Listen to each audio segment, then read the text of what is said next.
Hello, welcome to the program. Ahead, the latest radio ratings as Oz Stereo's controversial star Kyle keeps his job but is suspended for 4 weeks.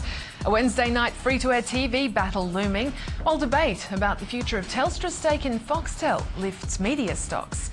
But first, the newspaper industry gathered over the past week to celebrate the best of the best during what's been one of the toughest years ever for the print sector. In a moment, we'll be speaking to the CEO of the Pacific Area Newspaper Publishers Association, Mark Hollins, and the CEO of APN News and Media, Brendan Hopkins. First, though, to the major winners, and our co-host James Manning, the editor and publisher of Media Week magazine, was there at the awards too. James, a great night, and Fairfax Media picking up 2 of the major awards. Yeah, big success for Fairfax Media. Not a lot of newspapers qualify for the big awards. You've got to sell more than 90,000 copies. And the Sunday Age won Sunday Newspaper of the Year, and the Sydney Morning Herald picked up for Newspaper of the Year.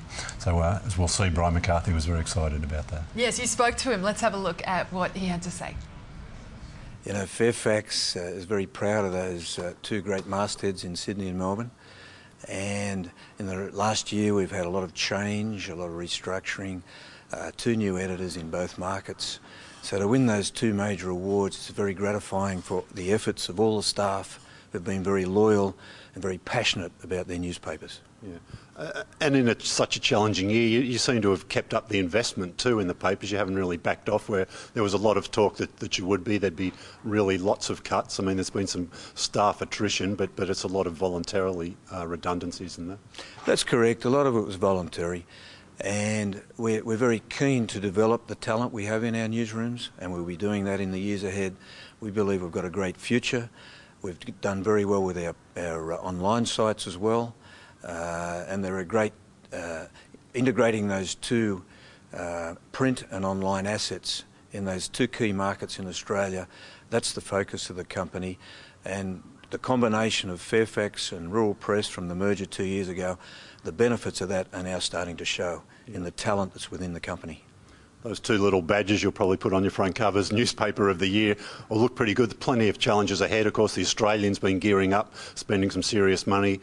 They've been quite upfront, saying, look, they're going to be coming after your readers. And an interesting format change coming up at your Sydney Daily. Yeah, well, I always say, James, that if you're running a 100-metre race, you're not looking at the competitor, you're looking at where you're going. And that's what we're focused on. We're focused on what we're about, not the competitors. In terms of the format change on the Herald, that will be coming up in a week or 2, and we think it will be a real winner with the readers. We've taken on board a lot of surveys and research work that we've done, and the Sydney Morning Herald will be a much more presentable, easier to read publication in about 2 weeks.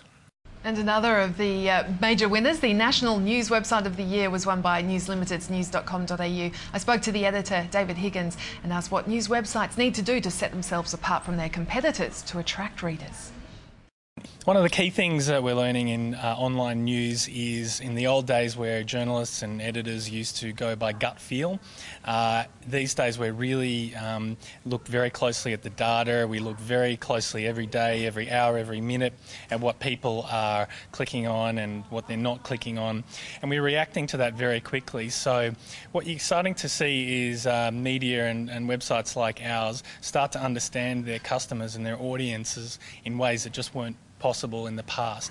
So for news.com.au, that's enabled us to figure out a positioning and a sweet spot, which we've worked really hard to do in between a broadsheet, the Australian type website, and sort of at the other end like 9MSN. We've really worked hard to get in the middle, and I think that's paid off for us. Obviously, Rupert Murdoch, News Corp boss, has been looking at paid online news content for the sites, the company's sites. I mean, can you tell us any details about what we might expect? He has said something will happen in this financial year. I can't tell you any specifics, but what I can tell you is there are 3 areas that we're looking at, and that Richard Freudenstein, the CEO of News Digital Media, has been looking closely at. One I've already talked about today, the customer, and really making sure that our editorial matches our customers' needs and wants. The second area is in making sure that the content is at a level that is just so much better than what people could, say, find for free on Google. And then for me, really the most important thing of all that we're looking at is what Richard calls the context. And that means that we really need, as an industry, to figure out what is our iTunes or what is our TiVo, what is the delivery mechanism that will take all of our great content and deliver it to our audiences in ways that make it so useful in really practical ways to their lives that they will pay for it, and that it will be obviously something much better than, say, what they might get for free on Google. So there were some of the winners. Now to our guests for today's show. To talk more about the newspaper industry, we have with us the Pampa CEO Mark Hollins and the CEO of regional media group APN News and Media, Brendan Hopkins, who's also the chairman of the Australian industry body, the Newspaper Works. It's great to have you all in today. Thank you so much for coming on the show. Mark, if we could begin with you, just to explain for us the difference between the roles that Pampa plays and the Newspaper Works plays. Sure. The Newspaper Association is very much focused on the industry itself and improving communication within the industry and improving the standards of the industry. And we're also moving into a more public domain around government affairs, such as discussions around sports rights and access of journalists to sporting grounds, and a myriad of other issues. Newspaper Works has a core constituency as an audience of advertisers, but also those individuals inside the industry who sell advertising and increasing the standard and level of their work to allow newspapers to profit. And I guess the awards themselves, an annual event, that plays a fairly significant part. And I mean, it's not just the shiny statue, is it? It recognises excellence and grows the industry, does it?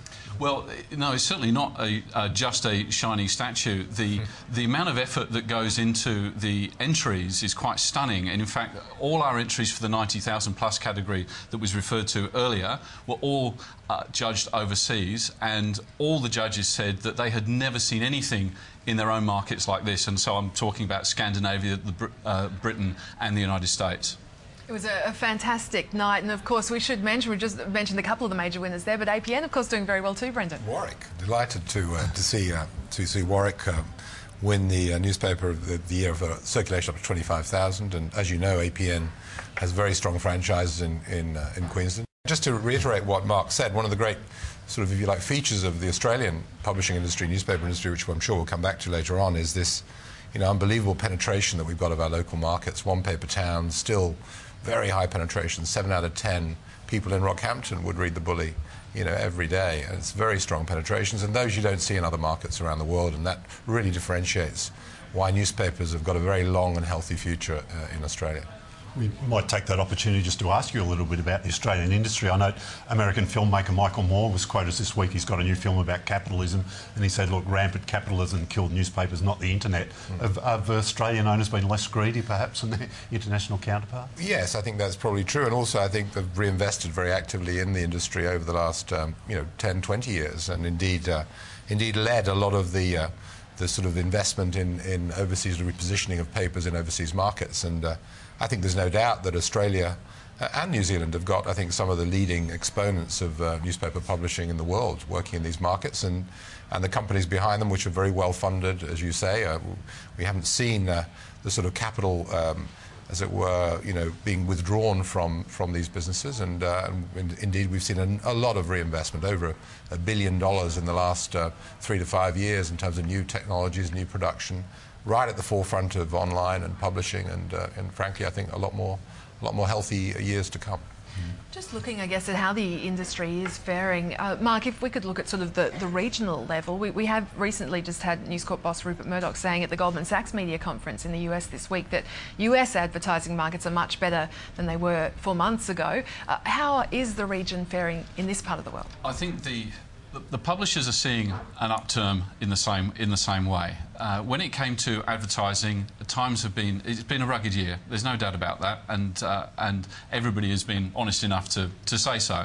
However, what has underpinned our industry more than any of the others that we're referring to before, like we cited the United States, is the circulation and readership stability that our newspapers have achieved in the last 12 months. And that, in a sense, really underpins our business moving forward. If we had lost audience as well as advertising, then we would be in a far worse state than we are now. And in fact, where we are now, in fact, is in a very positive state, because we still have retained our audience, and that will give our advertisers much greater confidence in the products that we deliver.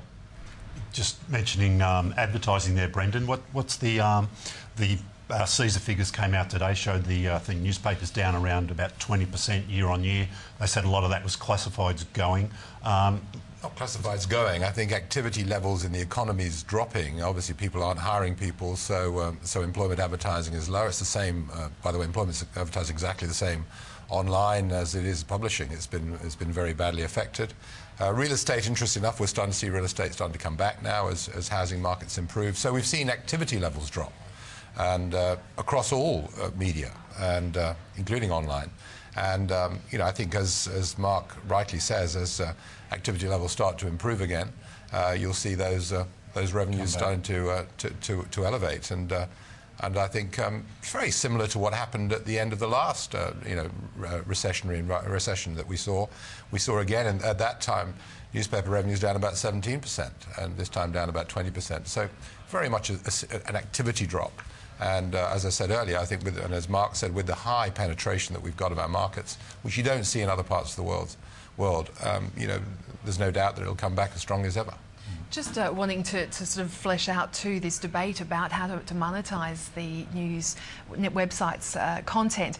You made some really interesting comments about the search engines and their role in taking content effectively. Just if you could explain for us what you meant by this. I think what happens at the moment, and by the way, I have no truck at all with the search engines, and I think we as publishers have got to open proper discussions and have proper partnership discussions with them, and in one sense they have by nature become the distributor of our content. And the issue I have, however, is that to date it's been a very one-sided partnership, and where I come from, partnerships tend to have two sides. And I think what we've got to do is we've got to sit down and work out how we can sculpt some successful business models going forward. And let's be clear, there are many business models that are still emerging in terms of the online publishing partnership.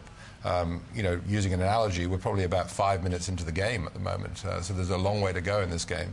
And some very interesting business models, I think, are starting to emerge, again, which I think we are probably at the forefront in this part of the world in terms of being able to take advantage of. For example, if you look at the nzherald.co.nz site, which has about 1 million people accessing it every day, about 40% of those come from outside New Zealand. So Kiwis abroad, all of a sudden there's an audience there. There could be a club, there could be some sort of partnership that we could establish, bringing in other partners into that club. And I would respectfully suggest to the Googles and the Yahoos of this world that they might want to themselves be part of that club and part of how we might market that club. And obviously we are tremendously professional at producing content, unique content, and we've got that unique opportunity to then channel that content to specific audiences, and that's just one example, and there are many more. But to date, it's been a very one-sided side of a partnership, and we'd like to make it two-sided. And the Newspaper Works is in talks with we are opening some conversations in that regard. Yeah. A lot of those million visitors a day, though, with their first trip, no doubt would have come from either Yahoo or Google. Well, it's interesting enough, about 70% don't. 70% type in nzherald.co.nz, which is interesting. And that's a particular strength, again, of this part of the world, where you've got a lot of the sort of Aussie-Kiwi diaspora is huge around the world, and people come back to their tried and trusted and established brands, which frankly are the newspaper brands. And smh.com.au, which is the Sydney Morning Herald site, very highly rated in the London market, for example. Again, another great opportunity to look at how Fairfax can monetize that audience as well. Mark, what are you talking to your members about how to deal with this issue of monetising their online content? Well, to be honest, it's not really a role that I've or the association have played at this point in time. I think it's very important, and our members really do understand this, that they can't collaborate. I mean, the laws of this country will not allow that kind of collaboration, and they're going to work it through. I mean, before our awards night, we had a conference, and it was attended by about 350 people, and one of the speakers was Richard Freudenstein, and he spoke very candidly about News's plans and possibilities, if you like, of charging for online content. I think the one thing that I would stress in this whole conversation is that people associate value with things that they pay for. Things that are not paid for are per se free and not valued as highly. Yet there is some exceptionally fine journalism that we could put online and good packaging of online content that in fact would hold value and be seen as being valuable. And newspapers were right at the front of being on the internet 10, 15 years ago. And we have invested and invested and invested in the internet. And now we're going to change our business model to start to see us being able to invest more, because we'll be able to get some return on investment. And I don't think that anybody should lose sight that when we start charging online, you will see greater investment from newspapers, not less. This is not an effort to grab a bunch of cash. We're going to invest more into this part of our business and deliver greater value that is recognised as being valuable, and that's really important. Brendan, I was going to say I would just add one point to that, and of course you are going to see over the next year, 2 years, you're going to see a huge explosion of mobile content as well. And you know, mobile is, in one sense, it's an easier business model for us to monetize than this free access that the search engines have allowed of all of our content over the last, particularly over the last 10 years. And I think there are some quick wins that we can get in that area with mobile alerts. Again, we've got audiences out there which have a wide range of interests. And, you know, we believe that that's probably going to be one of the first areas we'll start in, which, again, has got the great advantage of not having been free to date. So, you know, you know, how do you get from Paris to London? Answer: you don't start from here. You know, and I think we've got to say to ourselves, how can we monetize, and what does the business model look like? Is there an issue here for regional papers too? Because you all throughout regional Queensland, of course, northern New South Wales, you hear about the big papers, but is there you know, is it a challenge for those? It's anywhere there's an audience, and I would argue even within Sydney and Melbourne there's a multiplicity of audiences, which obviously are reached relatively comfortably with the big publications, but don't forget you've got the magazine market, which has got a number of specialist audiences. You've got some of the smaller publications, we've got specialist audiences. Again, if you look at some of our markets, you know, we've got the umbrella brand, be it the Rockhampton Bulletin or the Chronicle in Toowoomba, etc. But we've also got, you know, some other smaller audiences within those markets, be they using one extreme, chess players or motorbikers or anything else. And we are, again, ideally suited to offer that content and to monetize those audiences. Just quickly wanted to ask you as well about what Rupert Murdoch's been saying about those electronic reading devices too. And I mean, he's saying that, look, it might take 20 years, but he does see the day where people get their news from those e-readers rather than off an actual print piece of paper. I mean, what's your views on this? If we could ask you, Mark, firstly. I think it's definitely one of those numbers on the roulette table that you've got to cover off. That's the first thing I would say. I think the other thing that one needs to consider is what we have seen already from Amazon.com. And they have trialled with 13 newspapers from around the world an e-reader. And the closest one to our region was South Korea. Nobody locally bought into it. But what we saw as a business model was that Amazon.com took 70% of the revenue from the subscriptions as their business model. They also had a deal with a telecommunications company, Sprint, so that with this e-reader you could only download your newspaper content through a specific telecommunications company. So in this sense, there are business models around this as opposed to purely the technology that the publishers have got to kind of start thinking about. And really, you don't want to be handing off your content to somebody who thinks they can charge 70% as a premium for it and then hand off at least a large part of the revenue as well to a telecommunications company. So I think that Mr. Murdoch and indeed other publishers, Hearst is another one, and Gannett, another one in the United States, are getting in front of this right now, and I think we need to. I think if we play catch up on these e-readers and they take off, that would be serious, and therefore being right at the edge of this curve is really important. I think, again, I'd stress that we're 5 minutes into the game. This game's going to go many directions, and it's going to ebb and flow for a while. And maybe as we get into the second half, things might become a little bit more clearer. But for the moment, I think, as Mark's right, we've got to cover all options and work with all partners. And I think you'll see partnerships are a very important issue, I think, going forward here, and conversations with our audiences and how we can improve that sense of community with our audience. We've got very close links with our audiences, be it regional or metropolitan or national, and we think there's tremendous opportunities ahead, and we're determined to take full advantage of them. Brendan, if we could just jump quickly onto our readership. Now, we've talked on this program before about Newspaper Works have put out a tender for another measurement. Yeah.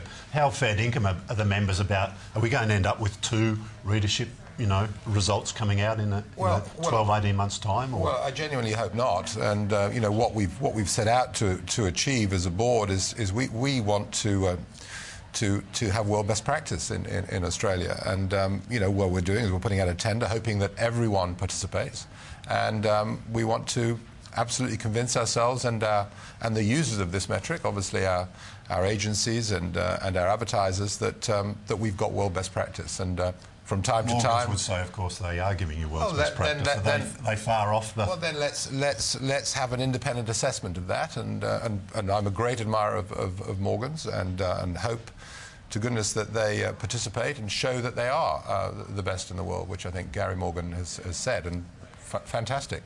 Wouldn't it be great for us to be able to stand up and prove that independently and prove it to our advertisers and to our agencies, and that's what we intend to do.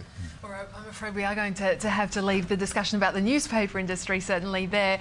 Brendan, we will come back to you in a moment just about some of APN's other businesses, but Mark, just to say thank you very much for coming on this show. Mark Hollins there from Pampo. All right, do stay with us. We are just going to take a very short break. More on Media Week in just a moment.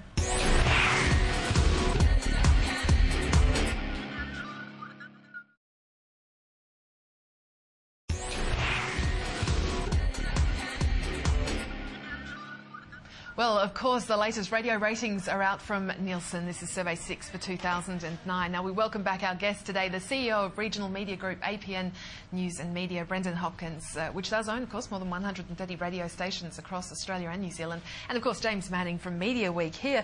James, if we could just start with you, obviously, a couple of bits of very important news. Carl Sandilands, Oz Stereo's controversial radio star, he's keeping his job, but he's going to be suspended for 4 weeks. Yeah, keeping him off air until I think it's around October 7. He'll come back on air then. His salary that he would have been earning is being given to a charity, and his suspension will be up then. Of course, they got a bit of a shock this week. I think the company, with the reaction of the Sydney market, the numbers were down. Some people arguing, look, the numbers were down because he was off air. Others saying it was a reaction to his behaviour. And just quickly as well, Sonia and Todd are going to be leaving ARN. Yeah, this time of year, a lot of contracts are for up negotiation. The figures are reviewed pretty, very closely. Survey 6, there's only 2 to go this year, and they'll be positioning for a new program for next year. All right, well, let's just return to Brendan. Obviously, radio, just one of your many units. Just wanted to ask you about how those other sectors of your business are faring. Obviously, you've got your radio, your online, and your outdoor sectors as well. Radio has been remarkably resilient in the sort of 6 to 8 months of this year so far. In fact, there's no doubt that other than online, radio has taken share from every other medium. Retail loves radio. You can get on very quickly. We offer facilities to make your advertisements, make your offer. You can review that offer and be on again with either a different offer or an extension of that offer, very, very quickly. Radio responds very quickly in tough times.